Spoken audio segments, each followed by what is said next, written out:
Robert, where do you still see some unmet clinical need where this technology will fit in particularly well?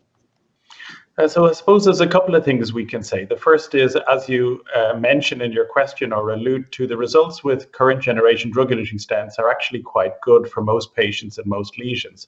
However, we do realize that most of the patients that we treat have a long life expectancy and will run into problems long-term, even though the results in the initial 12, 24, 36 months with drug-eluting stents can be quite good. Stent failure does tend to accumulate with time. I think when you talk about particular lesion types, in our cath lab, in-stent restenosis is still the area where we most frequently use drug-coated balloons, but also, as Ricardo showed in his case examples, small vessel disease, certainly small 2O vessels can sometimes cause symptoms and require treatment, and their stents aren't a good solution. Bifurcation carinas are also something that we don't have a good solution for, and we know that we should try to reduce metal at the bifurcation carina where possible. And finally, one area we're thinking more and more about is the high bleeding risk patients, and wondering if drug-coated balloon therapy in these patients offers potential for a shorter duration of dual antiplatelet therapy. So another important consideration in PCI in general is the use of antiplatelet therapy. So maybe you share with us your routine practice after drug-coated balloons and how it applies to this technology. Robert, you want to start?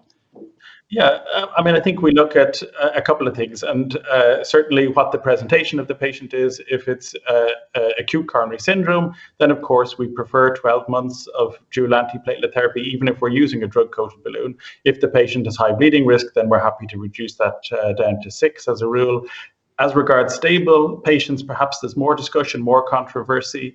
If the patient is not high bleeding risk, then we tend to prefer 3 to 6 months of dual antiplatelet therapy. If the patient is high bleeding risk, then we're happy to reduce the duration of dual antiplatelet therapy down to 1 month. We don't do universal 1 month if we don't have a good reason, because we think from preclinical studies that there are some evidence that effective balloons lead to a slight delay in arterial healing. So that's why we tend to prefer 3 to 6 months if the patient is not high bleeding risk.